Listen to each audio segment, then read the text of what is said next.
Good morning students.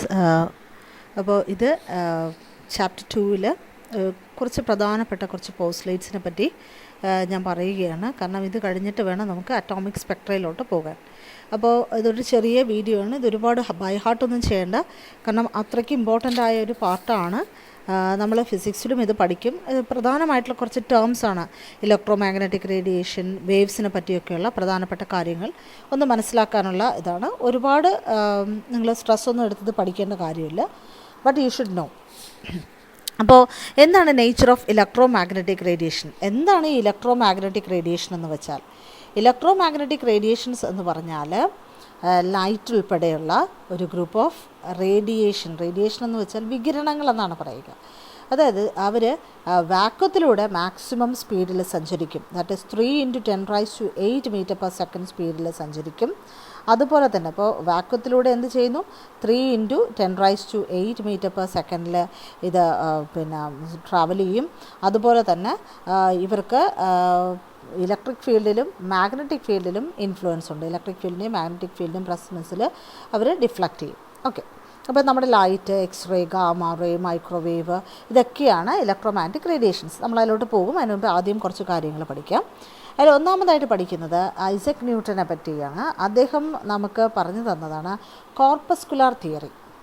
അപ്പോൾ ഈ ന്യൂട്ടൻ്റെ corpuscular theory എന്ന് പറഞ്ഞാൽ എന്താണ് ഈ കോർപ്പസ്കുലാർ തിയറി?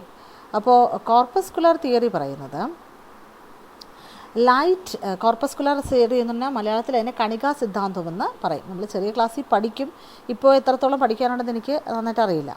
അപ്പോൾ അദ്ദേഹം പറഞ്ഞത് ലൈറ്റ് എപ്പോഴും ഒരു സ്ട്രീം ഓഫ് പാർട്ടിക്കിൾസ് ആയിട്ടാണ് മൂവ് ചെയ്യുന്നത്. ലൈറ്റ് എപ്പോഴും എന്തായിട്ടാണ് മൂവ് ചെയ്യുന്നത്? ഒരു സ്ട്രീം ഓഫ് പാർട്ടിക്കിൾസ് ആയിട്ടാണ് മൂവ് ചെയ്യുന്നത്. അതിനെ നമ്മൾ വിളിക്കുന്ന പേര് കോർപ്പസ്കുലാർ എന്ന് വിളിക്കുന്നു. കോർപ്പസ്കുലാർ എന്ന് വിളിക്കും. ഓക്കെ, അപ്പോൾ ന്യൂട്ടൺ പറയുന്നത് എന്താണ്? ലൈറ്റ് എപ്പോഴും പ്രൊപ്പഗേറ്റ് ചെയ്യുന്നത് ഒരു സ്ട്രീം ഓഫ് ചെറിയ പാർട്ടിക്കിൾസ്, മൈന്യൂട്ട് പാർട്ടിക്കിൾസാണ്. അതിനെ വിളിക്കുന്ന പേര് കോപ്പർസെൽസ് അഥവാ കണികകൾ, കോപ്പർസെൽസ് ഓഫ് ലൈറ്റ്. രണ്ടാമത്തത് the theory of light could explain the phenomenon of reflection and refraction.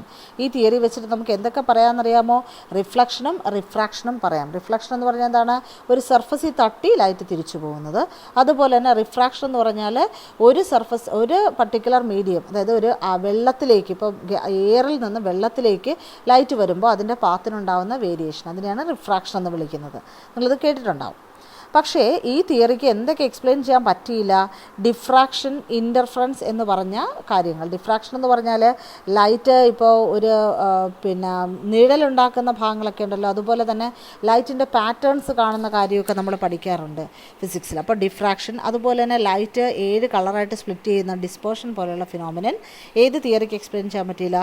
ഈ തിയറിക്ക് എക്സ്പ്ലെയിൻ ചെയ്യാനും പറ്റിയില്ല. അപ്പോൾ ഇതാണ് നമ്മുടെ ന്യൂട്ടൻ്റെ കോർപ്പസ്കുലാർ തിയറി. അങ്ങനെ നമ്മുടെ ഈ തിയറി റിജക്റ്റ് ചെയ്തു. അപ്പോൾ ഇത് നിങ്ങൾ മനസ്സിലാക്കണം. ഇത് കാണാൻ പഠിക്കേണ്ട, ജസ്റ്റ് മനസ്സിലാക്കാൻ വേണ്ടിയാണ് കേട്ടോ.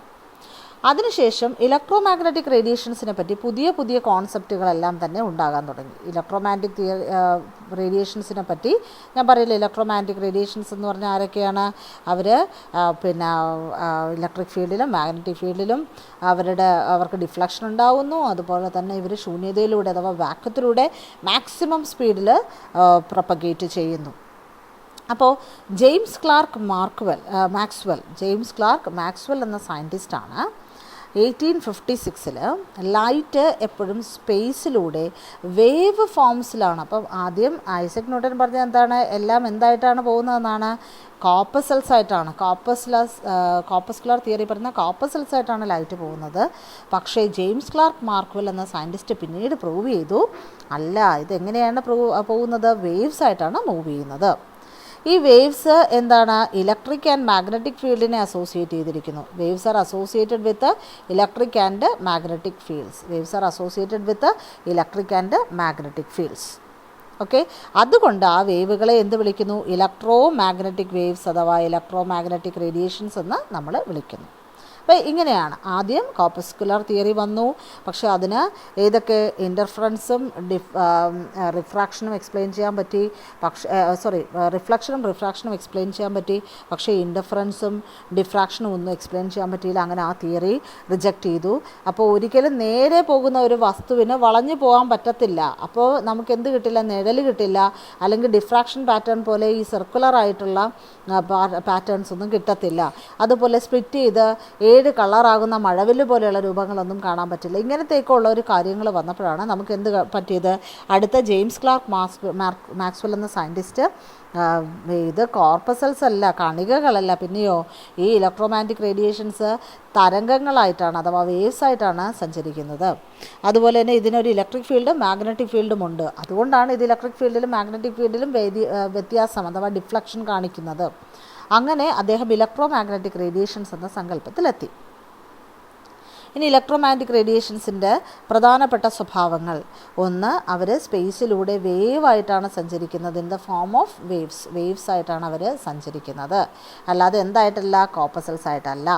പിന്നെ അവർ എല്ലാ ഇലക്ട്രോമാഗ്നറ്റിക് റേഡിയേഷൻസും travel with the velocity of ലൈറ്റിൻ്റെ അതേ വെലോസിറ്റിയിലാണ് പിന്നെ എല്ലാ ഇലക്ട്രോമാഗ്നറ്റിക് റേഡിയേഷൻസും ട്രാവൽ ചെയ്യുന്നത്.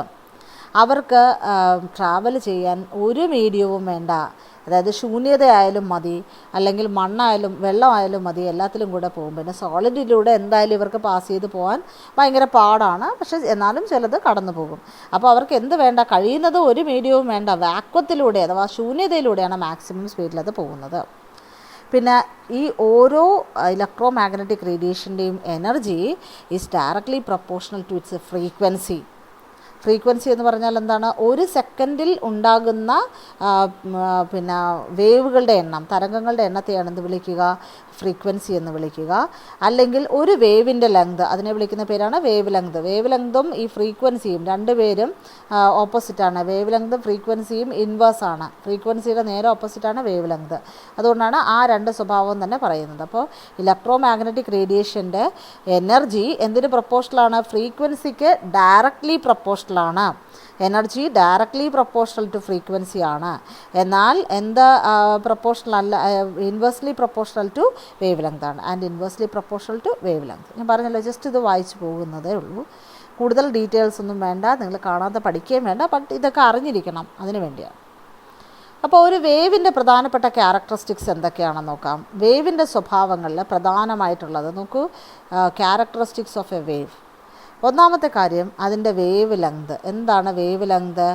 ഒരു വേവ് എന്ന് പറഞ്ഞാൽ ഇതൊരു വേവ് ആണെങ്കിൽ ഇതിൻ്റെ ഏറ്റവും പൊക്കമുള്ള സ്ഥലങ്ങളെ വിളിക്കുന്ന പേരാണ് ക്രസ്റ്റുകൾ. ഇതാണ് ക്രസ്റ്റുകൾ. ഇതിലേറ്റവും താഴ്ചയുള്ളതിനെ ട്രഫ് എന്ന് വിളിക്കും. അപ്പോൾ 2 ക്രസ്റ്റുകൾ തമ്മിലോ അല്ലെങ്കിൽ 2 ട്രഫുകൾ തമ്മിലോ ഉള്ള ദൂരത്തെ വിളിക്കുന്ന പേരാണ് വേവ് ലെങ്ത്. 2 ക്രസ്റ്റുകൾ, ക്രസ്റ്റ് എന്ന് വെച്ചാൽ ഏറ്റവും പൊക്കം കൂടിയ, വേവിൽ ഏറ്റവും ഉയർന്നത്. ഇപ്പോൾ മലയും കുഴിയും എന്ന് പറയുന്ന പോലെ 2 മലകൾ തമ്മിലുള്ള ദൂരം. അപ്പോൾ മലകളെല്ലാം തുല്യ ദൂരത്തിലാണ് നിൽക്കുന്നതെങ്കിൽ 2 മലകളുടെ ടോപ്പ് ക്രസ്റ്റുകൾ തമ്മിലുള്ള ദൂരത്തെ വേവ് ലെങ്ത് എന്ന് വിളിക്കും. അതുപോലെ തന്നെ 2 കുഴികൾ തമ്മിലുള്ള ദൂരത്തെയും എന്ത് വിളിക്കാം? വേവ് ലെങ്ത് എന്ന് വിളിക്കാം. അല്ലാതെ നമുക്കൊരു വേവിനെ പൂർണ്ണമായിട്ട് ഇവിടെ മുതൽ കൃത്യം ഇതുവരെ അളക്കാൻ പാടുള്ളതുകൊണ്ടാണ് നമ്മൾ 2 ക്രസ്റ്റുകൾ തമ്മിലോ 2 ട്രഫുകൾ തമ്മിലുള്ള ദൂരത്തെ വേവ് ലെങ്ത് വിളിക്കുന്നു. ഇനി അതുപോലെ തന്നെ പിന്നെ ഈ വേവിൻ്റെ ഈ ലൈനിൽ നിന്നും, അതായത് മീഡിയം, ആ ഒരു പർട്ടിക്കുലർ ലൈനിൽ നിന്നും എത്രത്തോളം ദൂരത്തിലാണോ ഒരു വേവ് സഞ്ചരിക്കുന്നത് അതിനെ അതിൻ്റെ ആംപ്ലിറ്റ്യൂഡ് എന്ന് വിളിക്കും. ഓക്കെ, 2 രീതിയിലും 2 ഡയറക്ഷനിലും ആംപ്ലിറ്റ്യൂഡ് നമുക്ക് പറയാൻ പറ്റും. ഓക്കെ, ഇപ്പോൾ ഫോർ എക്സാമ്പിൾ ഞാനൊരു ഉദാഹരണം പറയാം. നമ്മൾ ഊഞ്ഞാലിൽ അങ്ങോട്ടും ഇങ്ങോട്ടും ആടുകയാണ്. ഇപ്പോൾ ഊഞ്ഞാൽ ഒരു കമ്പിൽ കെട്ടിയിട്ടുണ്ട്. അപ്പോൾ ആ ഊഞ്ഞാൽ ഒരു ഡയറക്ഷനിൽ പോകുന്ന അതേ സ്പീഡിൽ അടുത്ത ഡയറക്ഷനിലും വരും. അപ്പോൾ ഒരു ഡയറക്ഷനിൽ പോകുന്നത് നമുക്ക് മേളിലോട്ടും അടുത്ത ഡയറക്ഷനിൽ പോകുന്ന താഴോട്ടുമാണെന്ന് വെച്ചോ. അപ്പോൾ ഊഞ്ഞാൽ കെട്ടിയിരിക്കുന്ന കമ്പിൽ നിന്ന് എത്രത്തോളം ദൂരത്തിലാണോ പോകുന്നത് ആ ദൂരത്തെ, ഇപ്പോൾ ഊഞ്ഞാൽ കെട്ടിയിരിക്കുന്ന കമ്പിൽ നിന്നും ഒരു ഡിസ്റ്റൻസിലോട്ട് ഒരു ദൂരത്തിലോട്ട് ഇങ്ങോട്ട് പോയി, അതേപോലെ തന്നെ അടുത്തൊരു ദൂരത്തിലോട്ട് ഇങ്ങോട്ടും പോയി. അപ്പോൾ ഇതാണ് ഊഞ്ഞാൽ കെട്ടിയിരിക്കുന്ന കമ്പ്. ഓക്കെ, ഊഞ്ഞാൽ കെട്ടിയിരിക്കുന്ന സ്ഥലം ഇവിടെയാണ്. അപ്പോൾ ഇവിടെ നിന്നും മാക്സിമം എത്ര ദൂരം പോയോ അതിനെ വിളിക്കുന്ന പേരാണ് അതിൻ്റെ എന്തെന്ന് വിളിക്കുക? ക്രസ്റ്റ്. ഓക്കെ, ഇതൊരു ക്രസ്റ്റും ഇതൊരു ട്രഫും ആണെങ്കിൽ ഈ സെൻറ്റർ മുതൽ ഇതുവരെയുള്ള ദൂരത്തെ നമ്മൾ വിളിക്കുന്ന പേരാണ് ആംപ്ലിറ്റ്യൂഡ്. അതുവരെയുള്ള ദൂരത്തെ വിളിക്കുന്ന പേരാണ് ആംപ്ലിറ്റ്യൂഡ്. അതുപോലെ ഇവിടെ നിന്നും മറ്റൊരു ഡയറക്ഷനിൽ പോകുന്ന ഓപ്പോസിറ്റ് ഡയറക്ഷനിൽ പോകുന്ന ദൂരത്തെ ആംപ്ലിറ്റ്യൂഡ് എന്ന് വിളിക്കും. അപ്പോൾ വേവ് ലെങ്ത് എന്ന് പറഞ്ഞാൽ എന്താണ്? രണ്ട് ക്രസ്റ്റുകൾ തമ്മിലുള്ള ദൂരം അല്ലെങ്കിൽ രണ്ട് ട്രഫുകൾ തമ്മിലുള്ള ദൂരം, അതിനെയാണ് എന്ത് വിളിക്കുക? Wave length. അതായത് അടുത്തത് മാക്സിമം എത്ര ഡിസ്റ്റൻസ് ട്രാവൽ ചെയ്യുന്നോ അതിനെ വിളിക്കുന്ന പേര് ആംപ്ലിറ്റ്യൂഡ്. അപ്പോൾ എന്താണ് ദ വേവ് ലെങ്തിൻ്റെ definition? The distance between two adjacent crests or troughs is called wavelength. Crests or trough, അത് ഒരു ഗ്രീക്ക് ലെറ്റർ വെച്ചാണ് കാണിക്കുന്നത്. അതിനെ ലാംഡ എന്ന് സൂചിപ്പിക്കുന്നു. അതിനെ ആംസ്ട്രോങ് യൂണിറ്റിലാണ് നമ്മൾ പറയാറുള്ളത്. ഒരു ആംസ്ട്രോങ് എന്ന് വെച്ചാൽ 10⁻⁻10 മീറ്റർ, അഥവാ മീറ്ററിനേക്കാളും 2 കുറവാണ് സെൻറ്റിമീറ്ററിന്. So 10⁻⁸ centimetre. ഇപ്പോൾ വേവ് ലെങ്ത് എന്ന് പറഞ്ഞാൽ the distance between two adjacent crest or trough, ഓറാണ് troughs is called wavelength. Lambda എന്ന് സൂചിപ്പിക്കും. ഇനി ഫ്രീക്വൻസി എന്ന് പറഞ്ഞാൽ the number of waves which pass through a given point in 1 second. എത്ര വേവാണോ, ഇപ്പോൾ നമ്മളൊരു വര കാണിക്കുകയാണ്. ഇപ്പോൾ ഒരു വരയിലൂടെ ഒരു വേവ് സഞ്ചരിക്കുകയാണ്. അപ്പോൾ ഇവിടെ ഞാനൊരു പോയിൻ്റ് മാർക്ക് ചെയ്തു. വരയിലൊരു പോയിൻ്റ് ഞാനിങ്ങനെ മാർക്ക് ചെയ്യുകയാണ്. ഓക്കെ, വരയിൽ ഞാനൊരു പോയിൻ്റ് മാർക്ക് ചെയ്യുന്നു. ഓക്കെ, ചില സമയം എനിക്കൊരു വരയ്ക്കാൻ പാടാണ് കേട്ടോ. അപ്പോൾ ഒരു വരയിൽ ഞാൻ എന്ത് ചെയ്യുകയാണെന്നറിയാമോ? ഒരു വേവിന് ഒരു പർട്ടിക്കുലർ പോയിൻ്റ് ഞാനിതിൽ കാണിക്കുകയാണ്, ഈ ഒരു പോയിൻ്റ്. അപ്പോൾ വേവ്സ് ഇങ്ങനെ കടന്നു പോയിക്കൊണ്ടിരിക്കുകയാണ്. വേവുകൾ ഇങ്ങനെ കടന്നു പോയിക്കൊണ്ടേ ഇരിക്കുകയാണ്. അപ്പോൾ ഒരു സെക്കൻഡിൽ ഈ ഒരു പോയിൻറ്റിലൂടെ ഞാനിവിടെ മാത്രം നോക്കുകയാണ് എത്ര വേവ്സ് കടന്നു പോകുന്നു. നമ്മളിപ്പോൾ ഒരു അയ കെട്ടിയിരിക്കുകയാണെങ്കിൽ, നമ്മൾ വീട്ടിലൊക്കെ ഇങ്ങനെ കണ്ടിട്ടുണ്ട്, ഒരു അയ കെട്ടിയിരിക്കുകയാണെങ്കിൽ ആ അയയിൽ ഒരു പോയിൻറ്റിൽ ഞാനൊരു കയർ കെട്ടിയിട്ടു. എന്നിട്ട് ഞാൻ ആ കയർ നോക്കിക്കൊണ്ടിരിക്കും. എന്നിട്ട് ഇതിൽ ആരെങ്കിലും ഒരാൾ പിടിച്ച് ഇതിനെ അയച്ചു വിടുകയാണ്, അതിനെ ഇങ്ങനെ ഒരു വലിച്ചു വിടുകയാകുമ്പോൾ നമുക്ക് എന്ത് ചെയ്യാം? ഇതിലൂടെ ഇങ്ങനെ ഈ കയർ പൊങ്ങുകയും താങ്ങുകയും ചെയ്യുന്നത് കാണാം. അപ്പോൾ ഒരു സെക്കൻഡിൽ എത്ര പ്രാവശ്യം ഈ കയർ ആടുന്നോ അതിനെ നമുക്ക് അതിൻ്റെ എന്തെന്ന് പറയാം? ഫ്രീക്വൻസി. അപ്പോൾ അത്രയും പ്രാവശ്യം അതുവഴി ആ വേവ് കടന്നു പോയതാണ്. So that is called frequency, the number of waves which pass through a given point in 1 second. ഇതിനെയാണ് എന്ത് വിളിക്കുക? ഫ്രീക്വൻസി എന്ന് വിളിക്കുക. ഇതിനെ ഒരു ഗ്രീക്ക് ലെറ്ററിലാണ് ഡിനോട്ട് ചെയ്യുന്നത്. അതിൻ്റെ പേരാണ് ന്യൂ. അതിൻ്റെ പേരാണ് ന്യൂ എന്ന ഗ്രീക്ക് ലെറ്റർ. ന്യൂ എന്ന ഗ്രീക്ക് ലെറ്ററിലാണ് നമ്മൾ അതിനെ ഡിനോട്ട് ചെയ്യുന്നത്. ന്യൂ ഇങ്ങനെ എഴുതും, ഒരു വി പോലെ. ഇങ്ങനെ എഴുതും ന്യൂ. ന്യൂ എന്ന ലെറ്റർ വെച്ചാണ് കാണിക്കുന്നത്. യൂണിറ്റ് ഹെഡ്സ് ആണ്. ഫ്രീക്വൻസിയുടെ യൂണിറ്റ് ഹെഡ്സ് ആണ്. ഒരു ഹെഡ്സ് എന്ന് വെച്ചാൽ ഒരു സൈക്കിൾ പെർ സെക്കൻഡ്. ഇപ്പോൾ ഒരു പ്രാവശ്യം മാത്രമേ ഇത് അങ്ങ് ഇങ്ങും ഒരു സെക്കൻഡിൽ പോയിട്ടുള്ളെങ്കിൽ നമ്മൾ ആ കയർ കെട്ടിയിരിക്കുന്നത് ഒറ്റ പ്രാവശ്യം അങ്ങ് ഇങ്ങും പോയാൽ നമ്മൾ അതിനെ എന്ത് വിളിക്കും? ഒരു ഹെഡ്സ് എന്ന് വിളിക്കും. അതായത് ഒരു സൈക്കിൾ ഒരു സെക്കൻഡിൽ. എന്നാൽ 2 പ്രാവശ്യം ഒരു സെക്കൻഡിൽ മുകളിലും താഴെയും പോയാൽ നമ്മൾ 2 സൈക്കിൾസ് പെർ സെക്കൻഡ് എന്ന് വിളിക്കും. 3 പ്രാവശ്യമാണെങ്കിൽ 3 സൈക്കിൾസ് പെർ സെക്കൻഡ് എന്ന് വിളിക്കും. ക്ലിയർ ആണല്ലോ? ഇനി വേവിൻ്റെയും വെലോസിറ്റി എന്ന് വെച്ചാൽ the distance travelled by a wave. Distance travelled by a വേവിനെ വിളിക്കുന്ന പേരാണ് വെലോസിറ്റി. അത് നമ്മൾ സാധാരണയുള്ള വെലോസിറ്റിക്ക് തുല്യം തന്നെ, സ്പീഡിന് തുല്യം തന്നെയാണ് ഈ സ്പീഡും. അപ്പോൾ ഒരു ജനറലായിട്ട് ഇതിനെ സി എന്ന് സൂചിപ്പിക്കും. നമ്മൾ ചിലപ്പോൾ അതിനെ എന്ത് കാണിക്കും? സാധാരണ വി എന്ന് സൂചിപ്പിക്കും, ഇവിടെ സി എന്ന് സൂചിപ്പിക്കും. വി എഴുതുന്നതും തെറ്റൊന്നുമല്ല. ഇനി എന്താണ് ആംപ്ലിറ്റ്യൂഡ്? നമ്മളൊരു വേവ് വരച്ചപ്പോൾ ഞാൻ പറഞ്ഞു, വേവ് വരച്ചപ്പോൾ നമുക്ക് എന്ത് എടുക്കാമെന്ന് പറഞ്ഞു. വേവ് വരച്ചപ്പോൾ ഞാൻ പറഞ്ഞു വേവിൽ ഊഞ്ഞാലിൻ്റെ കാര്യവും പറഞ്ഞു. അപ്പോൾ സെൻറ്റർ മുതൽ എത്ര ദൂരം വരെയാണ് സെൻട്രൽ മുതൽ എത്ര ദൂരം വരെയാണ് ഇത് മൂവ് ചെയ്യുന്നത്? സെൻറ്റർ മുതൽ എത്ര ദൂരം വരെയാണ് ഒരു വേവ് മൂവ് ചെയ്യുന്നത്? അതിനെ വിളിക്കുന്ന പേരാണ് അതിൻ്റെ ഫ്രീക്വൻസി. സെൻറ്റർ മുതൽ എത്ര ദൂരം വരെയാണോ ഒരു വേവ് മൂവ് ചെയ്യുന്നത് അതിനെ നമ്മൾ വിളിക്കുന്ന പേരാണ് അതിൻ്റെ ആംപ്ലിറ്റ്യൂഡ് എന്ന് വിളിക്കുന്നത്. So the height of the crest or depth of the trough is called amplitude. അതിന് എ എന്ന ലെറ്റർ വെച്ചാണ് നമ്മൾ ഡിനോട്ട് ചെയ്യുന്നത്. It is represented by the letter A. Clear? ഇനി വേവ് നമ്പർ എന്നൊരു ഒരു വാക്ക് നിങ്ങളിതിൽ പഠിക്കും. It is the number of wavelength per unit length. Number of wavelength per unit length. ഒരു ലെങ്ത് എടുത്തു, ഞാനൊരു പർട്ടിക്കുലർ ലെങ്ത് എടുത്തു കേട്ടോ. ഇപ്പോൾ ഫോർ എക്സാമ്പിൾ ഞാൻ ഇത്രയും ദൂരം എടുത്തു, ഇവിടം തൊട്ട് ഇവിടം വരെയുള്ള ഒരു ദൂരം എടുത്തു. അപ്പോൾ ഇതിനകത്ത് എനിക്ക് എത്ര വേവുകളുണ്ട്, എത്ര വേവുകളുണ്ടോ അതിനെയാണ്. ഇപ്പോൾ ഞാൻ ഇവിടെ 1 വേവ് 2 വേവ് എന്ന് വെച്ചു. അപ്പോൾ എനിക്ക് 2 വേവ് കിട്ടിയാൽ ഞാൻ അതിനെ എന്ത് വിളിക്കും? ഇതിൻ്റെ വേവ് നമ്പർ 2. അപ്പോൾ ഒരു പർട്ടിക്കുലർ ലെങ്തിനകത്തുള്ള വേവ്സിൻ്റെ എണ്ണം, ഒരു പർട്ടിക്കുലർ ലെങ്തിനകത്തുള്ള വേവ്സിൻ്റെ എണ്ണത്തെ വിളിക്കുന്ന പേരാണ് വേവ് നമ്പർ. ഓക്കെ, അത് കുറച്ചുകൂടെ കൺവീനിയൻ്റ് ആയിട്ട് കാൽക്കുലേഷൻസ് ചെയ്യാനാണ്. It is the inverse of wavelength. വേവ് ലെങ്തിൻ്റെ നേരെ ഇൻവേഴ്സ് ആണ്. അപ്പോൾ nu wavelength, wave number എന്ന് പറഞ്ഞാൽ ന്യൂ ബാർ എന്നാണ്. ന്യൂ ബാർ, ഇങ്ങനെ ന്യൂ ഇടുക, ഫ്രീക്വൻസിയുടെ ന്യൂ ഇടുക, എൻ്റെ മേളിലൊരു വര വരച്ച ന്യൂ ബാർ, ഇതാണ് വേവ് നമ്പർ. വേവ് നമ്പർ എന്ന് വെച്ചാൽ 1/λ വേവ് ലെങ്താണ്, അഥവാ 1/λ. ഇതിൻ്റെ യൂണിറ്റ് പിന്നെ സെൻറ്റിമീറ്റർ റൈസ് ടു -1 അല്ലെങ്കിൽ മീറ്റർ റൈസ് ടു -1, അത് അതായത് വേവ് ലെങ്തിൻ്റെ നേരെ ഇൻവേഴ്സ് എടുത്താൽ മതി. ഓക്കെ, ഇതിനെ കാണിക്കുന്ന ന്യൂ ബാറാണ്. ന്യൂ എഴുതിയിട്ട് ബാർ, കാരണം നമ്മളിനി റിഡ്ബർഗ് ഇക്വേഷനൊക്കെ പഠിക്കുക. അപ്പോൾ അതിൽ ന്യൂ ബാർ, ഫ്രീക്വൻസി അതൊക്കെ പഠിക്കുക. അതുകൊണ്ടാണ് ഈ വേവ് നമ്പറൊക്കെ നമ്മളവിടെ മനസ്സിലാക്കി വെക്കുക. ഓക്കെ, ഇനി ഇത് wavelength, frequency and velocity. ഒരു വേവിൻ്റെ വേവ് ലെങ്ത്, ഫ്രീക്വൻസി, വെലോസിറ്റി, ഇതിനെ മൂന്നിനെയും കണക്ട് ചെയ്യുന്ന ഇക്വേഷനാണ് ന്യൂ സമം C is equal to nu lambda into nu. C എന്ന് വെച്ചാൽ speed of light is equal to lambda wavelength of light into nu frequency. Okay, അപ്പോൾ വെലോസിറ്റി ഓഫ് ലൈറ്റ് അല്ലെങ്കിൽ electromagnetic radiation എപ്പോഴും fixed ആണ്. അത് 3×10⁸ ആണ്. അപ്പോൾ നമുക്ക് അതിൽ നിന്ന് ന്യൂവും ലാംഡയും ഒക്കെ കണ്ടുപിടിക്കാം, അല്ല ഏതെങ്കിലും ഒന്ന് അറിയുകയാണെങ്കിൽ കണ്ടുപിടിക്കാം. അപ്പോൾ ഇക്വേഷൻ ഇതാണ്, ന്യൂ സമം c/λ. ഇതാണ് കുറച്ചുകൂടെ എളുപ്പം ഓർത്തിരിക്കാൻ. ന്യൂ സമം c/λ, അല്ലെങ്കിൽ c സമം ന്യൂ ലാംഡ, അല്ലെങ്കിൽ ലാംഡ സമം c/ന്യൂ. ഇതാണ് ഇക്വേഷൻ. അപ്പോൾ ന്യൂ സമം c/λ, അല്ലെങ്കിൽ c സമം ന്യൂ ലാംഡ. ഇതാണ് relation between wavelength, frequency and velocity. ഫിസിക്സിൽ നിങ്ങൾ പഠിക്കും, എന്നാലും നമ്മളിത് അറിഞ്ഞിരിക്കണം. ഇനി എന്താണ് electromagnetic spectrum? The arrangement of different types of electromagnetic radiation. ഞാൻ പറഞ്ഞല്ലോ ലൈറ്റ് ഉൾപ്പെടെയുള്ള ഒരുപാട് ഇലക്ട്രോ മാഗ്നറ്റിക് റേഡിയേഷൻസ് ഉണ്ടെന്ന്. അപ്പോൾ അവരുടെ ഒരു ഗ്രൂപ്പിനെ വിളിക്കുന്ന പേരാണ് ഇലക്ട്രോ മാഗ്നറ്റിക് സ്പെക്ട്രം. അപ്പോൾ ഈ ഗ്രൂപ്പ് ഒരു നിശ്ചിത ഓർഡറിലാണ് അറേഞ്ച് ചെയ്തിരിക്കുന്നത്. In the increasing wavelength കൂടുന്ന ഓർഡറിൽ. ഞാൻ നേരത്തെ പറഞ്ഞു വേവ് ലെങ്തും ഫ്രീക്വൻസിയും ന്യൂവും ലാംഡയും എന്താണ്, ഇൻവേഴ്സ്ലി പ്രൊപ്പോർഷനായിട്ട്. Nu is equal to c/λ ആണ്. Okay, nu is equal to c/λ ആണ്. ന്യൂ ഇസ് ഈക്വൽ ടു എഴുതാൻ പറ്റുന്നില്ല ഇവിടെ. New is equal to c/λ ആണ്.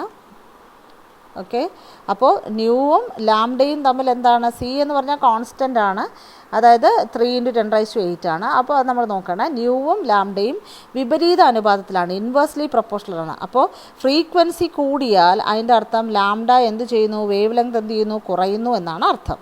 അപ്പോൾ വേവ് ലെങ്ത് കൂടുന്ന ഡയറക്ഷനിലോ അല്ലെങ്കിൽ ഫ്രീക്വൻസി കുറയുന്ന ഡയറക്ഷനോ രണ്ടും ഒന്നാണ്. വേവ് ലെങ്ത് കൂടുന്നു, അതേ ഓർഡറിൽ തന്നെ ഫ്രീക്വൻസി കുറയുന്നു.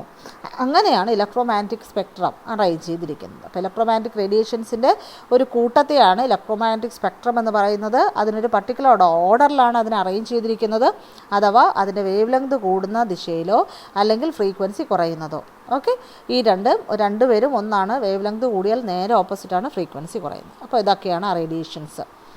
നമ്മുടെ ഇലക്ട്രോ മാഗ്നറ്റിക് സ്പെക്ട്രം ഒന്ന് നോക്കിയേ, ഏതൊക്കെ റേഡിയേഷൻസ് ഉണ്ട്. ഒന്ന് റേഡിയോ വേവ്സ്. ഓക്കെ, അതിൻ്റെ ഫ്രീക്വൻസിയാണ്, വേവ് ലെങ്താണ് ഏറ്റവും കൂടുതൽ. ഇത് വേവ് ലെങ്താണ് കേട്ടല്ലോ. വേവ് ലെങ്ത് കൂടുന്ന ഡയറക്ഷനിലാണ് ഇത് പോകുന്നത്. ഫ്രീക്വൻസി കുറയുന്നു. അപ്പോൾ ഇത് കുറഞ്ഞു വരുന്നതായത്. അപ്പോൾ ഇത് ഫ്രീക്വൻസി കുറയുന്ന ഡയറക്ഷനാണ് എഴുതിയിരിക്കുന്നത്. അപ്പോൾ ന്യൂ ഡിക്രീസ് ചെയ്യുന്നു. ന്യൂ ഡിക്രീസിങ് ഓർഡറാണ്. അപ്പോൾ ന്യൂവിൻ്റെ ഓർഡറാണിത്.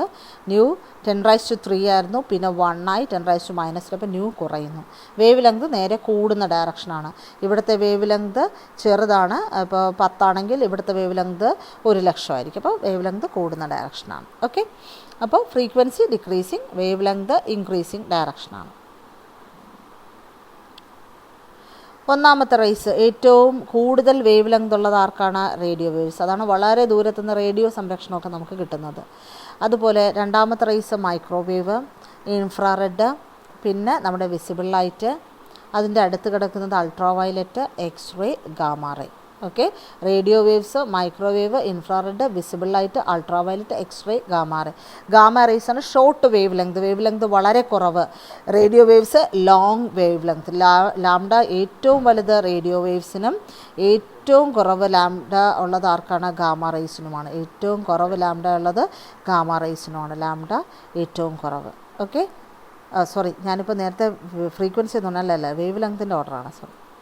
10⁻³ വലുത്, 10⁻⁻13 ഏറ്റവും ചെറുത്. അപ്പോൾ വേവ് ലെങ്ത് ഏറ്റവും കൂടുതൽ റേഡിയോ വേവ്സിന് 10⁻3, വേവ് ലെങ്ത് ഏറ്റവും കുറവ് ഗാമ റേക്ക്, ദാറ്റ് ഈസ് 10⁻⁻13. സോറി, ഞാൻ ആദ്യം ഫ്രീക്വൻസി എന്നൊന്നും മിസ്റ്റേക്ക് പറഞ്ഞു കേട്ടോ, സോറി. ഓക്കെ, അപ്പോൾ radio waves, microwaves, infrared, visible, ultraviolet, X-rays, gamma rays, അവർ വേവ് ലെങ്ത് കൂടുന്നതാണ്. ലാംഡ കൂടുന്ന ഡയറക്ഷനിലാണ് അറേഞ്ച് ചെയ്തിരിക്കുന്നത്. സോറി, ലാംഡ കുറയുന്ന ഡയറക്ഷനിലാണ് അറേഞ്ച് ചെയ്തിരിക്കുന്നത്. ഏറ്റവും കൂടുതൽ വേവ് ലെങ്ത് ഇതിനാണ്, ഏറ്റവും കുറവ് ഇതാണ്. ഇതിപ്പോൾ നോക്കിയാൽ ഫ്രീക്വൻസി കുറയുന്ന ഡയറക്ഷനിലുമാണ്. ഫ്രീക്വൻസി കുറയുന്നു, വേവ് ലെങ്ത് കൂടുന്നു. Increasing wavelength, decreasing frequency. Increasing wavelength or decreasing ഫ്രീക്വൻസിയാണ്. അപ്പോൾ എനിക്ക് തോന്നുന്നു ഞാൻ പറഞ്ഞ കറക്റ്റ് തന്നെയാണ്, ഫ്രീക്വൻസിയാണത്. ഫ്രീക്വൻസി അല്ലേ ഇവിടെ കുറഞ്ഞു വരുന്നത്, അതുകൊണ്ട് ഫ്രീക്വൻസിയുടെ ഓർഡറിൽ തന്നെയാണ് പറയുമ്പോൾ നിങ്ങളിത് പഠിച്ചത്. കാണാതൊന്നും പഠിക്കേണ്ട കേട്ടോ. റേഡിയോ വേവ്സിന് മാക്സിമം വേവ് ലെങ്ത്, ഗാമ റേസിന് ഏറ്റവും കുറവ് വേവ് ലെങ്ത്, ഈ ഒരു ഓർഡർ മാത്രം നോക്കി വെച്ചാൽ മതി കേട്ടോ. അപ്പോൾ ഫ്രീക്വൻസി ഏറ്റവും കുറവ് റേഡിയോയ്ക്ക്, ഗാമ വേവ് ലെങ്ത് ഫ്രീക്വൻസി ഏറ്റവും കൂടുതൽ ഗാമ റേസിന്. അത്രയേ ഉള്ളൂ. ഇതാ നോക്കി, ഇവിടെ പടം നോക്കുമ്പോൾ തന്നെ അറിയാം കേട്ടോ, വേവിൻ്റെ നീളം കൂടുതൽ റേഡിയോയ്ക്ക്, ഫ്രീക്വൻസി കൂടുതൽ ഗാമയ്ക്ക്. അപ്പോൾ വേവ് അടുത്തടുത്ത് വരുമ്പോൾ വേവ് ലെങ്ത് കുറയും കണ്ടോ, ഈ ദൂരം കുറവാണ്, പക്ഷേ ഈ ദൂരം നോക്കി വലുതാണ്. അപ്പോൾ വേവ് ലെങ്ത് കൂടുതൽ റേഡിയോയ്ക്ക്, വേവ് ലെങ്ത് കുറവ് ഗാമയ്ക്ക്. അതുപോലെ ഫ്രീക്വൻസി എന്ന് വെച്ചാൽ എത്ര വേവ്സ് ഒരു സെക്കൻഡിൽ പാസ് ചെയ്യും. അപ്പോൾ അത് നീളം കൂടുമ്പോൾ പയ്യെ ഇഴഞ്ഞിഴഞ്ഞ് പോകും. അപ്പോൾ ഫ്രീക്വൻസി കുറവ് റേഡിയോയ്ക്ക്, ഫ്രീക്വൻസി കൂടുതൽ ഗാമയ്ക്ക്. ഓക്കെ, ഇപ്പോൾ ഇലക്ട്രോമാഗ്നറ്റിക് റേഡിയേഷൻസിൻ്റെ സ്പെക്ട്രം ഇങ്ങനെയാണ് അറേഞ്ച് ചെയ്യുന്നത്. Cosmic rays, X-rays, gamma rays. ഇത് gamma rays, X-rays, UV, visible, infrared, microwave, radio waves. Cosmic നമ്മളിവിടെ പറഞ്ഞില്ല, അവർ നമ്മൾ ഈ സ്പെക്ട്രത്തിൽ ഇൻക്ലൂഡ് ചെയ്തിട്ടില്ല, അത്രയേ ഉള്ളൂ. The wave length of different colours in light. നമ്മുടെ സൺലൈറ്റ് എടുത്താൽ അതിനകത്ത് എന്ത് കാണും, 7 കളർ കാണും അല്ലേ. ആ വിബ്ജിയോർ, ആ 7 കളറിൻ്റെ ആ ഒരു ലൈറ്റ് കോമ്പിനേഷനാണ്. പിന്നെ അതിനെ നമ്മൾ violet, IndiGo, blue, green, yellow, orange, red. Okay, അതിൻ്റെ കളേഴ്സ് ഈ ഓർഡറിലാണ് ഇരിക്കുന്നത്. ഏറ്റവും വേവ് ലെങ്ത് കൂടുതൽ റെഡിനാണ്, ഏറ്റവും വേവ് ലെങ്ത് കുറവ് വയലറ്റാണ്. അതാണ് ഈ വൈകുന്നേരം ആകുമ്പോൾ നമുക്ക് ചുമന്ന കളറിൽ ആകാശം കാണുന്നത്. കാരണം റെഡ് ലൈറ്റ് മാത്രം ട്രാവൽ ചെയ്തെത്തും, ബാക്കിയുള്ള ലൈറ്റൊന്നും എത്തത്തില്ല. ഓക്കെ, അത് നിങ്ങൾ പഠിച്ചിട്ടുണ്ട്. ഇനി നമുക്ക് പ്രധാനമായിട്ട് ഈ ചാപ്റ്ററിൽ പഠിക്കാനുള്ള ഒരു കാര്യമാണ് what is black body radiation. ചില വസ്തുക്കൾ and the ideal body which emits and absorbs all frequencies of light is called black body. ഒരു ബോഡിയാണ്, ഇതൊരു വസ്തുവാണ്. ഇപ്പോൾ ചില വസ്തുക്കളെ നമ്മൾ കറുത്ത കളറിൽ ചെയ്ത് വെച്ചേക്കും, അല്ലെങ്കിൽ നമ്മുടെ ലെഡ് പോലത്തെ സാധനങ്ങൾ. എല്ലാ റേഡിയേഷനും ഇത് വലിച്ചെടുക്കും, എല്ലാ റേഡിയേഷനും ഇത് പുറത്തും വിടും. അതിനെ വിളിക്കുന്ന പേരാണ് black body. The radiation emitted by the black body is known as black body radiation. അപ്പോൾ ഇത് ആദ്യം നമ്മൾ ഇതിനകത്ത് കുറേ റേഡിയേഷൻസ് അടിച്ചു വെച്ചിട്ട് ഇതിനെ നമുക്ക് വേണ്ട അടുത്ത് കൊണ്ടുവന്ന് തുറന്നു വിടാം. അപ്പോൾ അത് ആ ലൈറ്റിനെ മുഴുവനും പുറത്തോട്ട് വിടും, അല്ലെങ്കിൽ ആ റേഡിയേഷനെ മുഴുവൻ പുറത്ത് വിടും. അതിനെ വിളിക്കുന്ന പേരാണ് ബ്ലാക്ക് ബോഡി റേഡിയേഷൻ. എല്ലാം വലിച്ചെടുക്കും, എല്ലാം പുറത്തും വിടും. ഇനി ഏറ്റവും ഇമ്പോർട്ടൻ്റ് ആണ് photo electric effect. Photo electric effect എന്ന് വെച്ചാൽ നമ്മൾ ചില മെറ്റലുകൾ, ഒന്നാം ഗ്രൂപ്പ് മെറ്റലുകൾ, for example lithium, sodium, potassium, rubidium, caesium പോലെയുള്ള മെറ്റലുകൾ, അവരുടെ അയോണൈസേഷൻ എനർജി അഥവാ ഇലക്ട്രോണിനെ പുറത്താക്കാനുള്ള എനർജി വളരെ കുറവാണ്. അപ്പോൾ ഇത്തരത്തിലുള്ള പദാർത്ഥങ്ങളിൽ മറ്റുള്ളവരിൽ ഇത് കുറവാണ് സംഭവിക്കുന്നത്, അതുകൊണ്ടാണ് ആ കാര്യം പറഞ്ഞത്. ലൈറ്റ് വന്ന് വീഴുമ്പോൾ, ഇത്തരത്തിലുള്ള പദാർത്ഥങ്ങളിൽ ലൈറ്റ് വന്ന് വീഴുമ്പോൾ, ഇത് ലൈറ്റാണ് വീഴുന്നതെന്ന് വിചാരിച്ചു. അപ്പോൾ ഇതിൽ നിന്നും ഇലക്ട്രോണുകൾ പുറത്തേക്ക് വരും. ഇതിൽ നിന്നും എന്ത് പുറത്തേക്ക് വരും? ഇലക്ട്രോണുകൾ പുറത്തേക്ക് വരും. ലൈറ്റ് വന്ന് വീഴുമ്പോൾ എന്ത് പുറത്തേക്ക് വരുന്നു? ഇലക്ട്രോണുകൾ പുറത്തേക്ക് വരുന്നു. അപ്പോൾ എത്രത്തോളം ഇൻറ്റൻസിറ്റിയിൽ ലൈറ്റ് വീഴുന്നോ അത്രത്തോളം ഇലക്ട്രോണുകൾ ഉണ്ടാവും. അപ്പോൾ ഇത് മുതൽ പഠിക്കണം, ബ്ലാക്ക് ബോഡി മുതൽ പഠിക്കാൻ തുടങ്ങണം. ഫോട്ടോ ഇലക്ട്രിക് എഫക്റ്റ് എന്ന് വെച്ചാൽ when light falls on light of എല്ലാ ഫ്രീക്വൻസി അല്ല, ടോർച്ച് ലൈറ്റൊന്നും അടിച്ചെന്ന് പറഞ്ഞിട്ട് ഇതൊന്നും മെറ്റൽ ഇലക്ട്രോണിനെ വിടില്ല.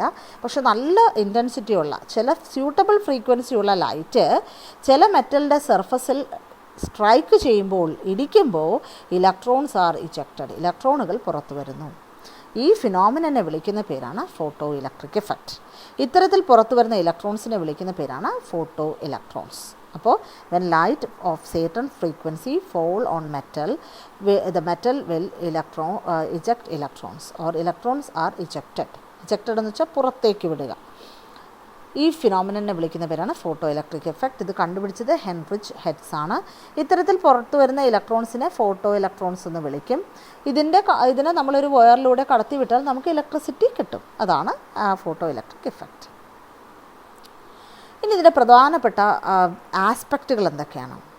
ഇലക്ട്രോൺസ് പിന്നെ ഒരു എല്ലാ റേഡിയേഷനും വീണ ഉടനെ ഇലക്ട്രോൺസ് പുറത്ത് വരില്ല. പിന്നെയോ radiations with a minimum frequency, കുറച്ച് ഒരു ഫ്രീക്വൻസിയെങ്കിലും ഉള്ള റേഡിയേഷൻസ് വീണാൽ മാത്രമേ ഇതിൽ നിന്ന് എന്ത് പുറത്തേക്ക് വരൂ? ഇലക്ട്രോൺസ് പുറത്തേക്ക് വരൂ. അതിനെ നമ്മൾ വിളിക്കുന്ന പേരാണ് ത്രഷോൾഡ് ഫ്രീക്വൻസി. ആ ഫ്രീക്വൻസിയുടെ പേരാണ് ത്രഷോൾഡ് ഫ്രീക്വൻസി. അപ്പോൾ ഫോട്ടോ ഇലക്ട്രിക് ഇഫക്റ്റ് നടക്കണമെങ്കിൽ വന്ന് വീഴുന്ന ലൈറ്റിന് ഒരു മിനിമം ഫ്രീക്വൻസി ഉണ്ടാകണം. ആ ഫ്രീക്വൻസിയെ വിളിക്കുന്ന പേരാണ് ത്രഷോൾഡ് ഫ്രീക്വൻസി. ഇനി ഈ സർഫസിൽ നിന്നും പുറത്തേക്ക് വരുന്ന ഇലക്ട്രോൺ ഉണ്ടല്ലോ, അപ്പോൾ ലൈറ്റ് വന്ന് വീണു, അപ്പോൾ അതിനകത്ത് നിന്ന് എന്ത് പുറത്തേക്ക് വന്നു? ഇലക്ട്രോൺ പുറത്തോട്ട് പോവുകയാണ്. അപ്പോൾ ലൈറ്റ് എത്ര ഇൻറ്റൻസിറ്റി വന്ന് വീഴുന്നോ അത്രത്തോളം ഇൻറ്റൻസിറ്റിയിലായിരിക്കും, അത്രയും സ്പീഡിലായിരിക്കും ഇലക്ട്രോൺ പോണത്. അപ്പോൾ ഈ പോകുന്ന ഇലക്ട്രോണിൻ്റെ സ്പീഡ് എന്ന് പറഞ്ഞാൽ is proportional to the frequency of radiation. അപ്പോൾ ഇതിലെ സ്പീഡ് എന്ന് പറഞ്ഞാൽ v അല്ലെങ്കിൽ c ഈസ് പ്രൊപ്പോർഷണൽ ടു എന്താണ്? ഇതിൻ്റെ ഫ്രീക്വൻസി ഓഫ് ലൈറ്റ്സ്, വന്ന് വീഴുന്ന ലൈറ്റിൻ്റെ ഫ്രീക്വൻസി. ന്യൂ ബാർ വേണ്ട, വേറെ ന്യൂ തന്നെ, ഫ്രീക്വൻസി ഓഫ് ലൈറ്റ്. ഓക്കെ, അപ്പോൾ v അഥവാ c അല്ലെങ്കിൽ v, c ലൈറ്റിനെ സൂചിപ്പിക്കാനാണ്, അതുകൊണ്ട് ഞാൻ വെറും v എന്ന് എഴുതുന്നു. വെലോസിറ്റി ഓഫ് ഇലക്ട്രോൺ ഇജക്റ്റഡ്, പുറത്തേക്ക് പോകുന്ന velocity of ejected electron is proportional to the frequency of the incident radiation. Okay, ഇനി അപ്പോൾ എത്രത്തോളം സ്പീഡിൽ ഇലക്ട്രോൺ വെളിയിൽ വരുന്നോ അത് എന്തിനെ ഡിപ്പെൻഡ് ചെയ്യുന്നു? എത്ര ഫ്രീക്വൻസിയിലെ ലൈറ്റാണ് നമ്മൾ ആഡ് ചെയ്ത് അതിനെ ഡിപ്പെൻഡ് ചെയ്യുന്നു. അതുപോലെ ഇനി എത്ര ഇലക്ട്രോണാണ് പുറത്ത് വരുന്നതെന്ന് അറിയാൻ, അഥവാ ഈ ഉണ്ടാവുന്ന കറണ്ട് എത്രത്തോളം ഉണ്ട് എന്ന് എന്തിനെ ആശ്രയിച്ചിരിക്കുമെന്ന് പറഞ്ഞാൽ is proportional to the intensity of radiation. എത്ര ഇൻറ്റൻസിറ്റിയുള്ള, എത്ര ശക്തമായ ലൈറ്റാണോ അടിച്ചു കൊടുക്കുന്നത് ആ ലൈറ്റിനെ ആശ്രയിച്ചിരിക്കും എത്രമാത്രം ഇലക്ട്രോൺ പുറത്ത് വരുന്നു എന്നുള്ളത്. അതുപോലെ ഈ വരുന്ന ഇലക്ട്രോണിനൊരു സ്പീഡുണ്ട്, ആ സ്പീഡ് എന്തിനെ ഡിപ്പെൻഡ് ചെയ്യുന്നു? വന്ന് വീഴുന്ന ലൈറ്റിൻ്റെ ഫ്രീക്വൻസിയെയും. ഓക്കെ, അടുത്ത പോയിൻ്റ്, അടുത്ത പ്ലാങ്ക്സിൻ്റെ ക്വാണ്ടം തിയറിയാണ്. അപ്പോൾ ഫോട്ടോ ഇലക്ട്രിക് എഫക്റ്റ് എന്ന് പറഞ്ഞാൽ എന്താണ്? ഫോട്ടോ ഇലക്ട്രിക് എഫക്റ്റ് എന്ന് പറഞ്ഞാൽ when light falls on some metal surfaces, it ejects electrons or electrons will be ejected. This phenomenon is called the photoelectric effect.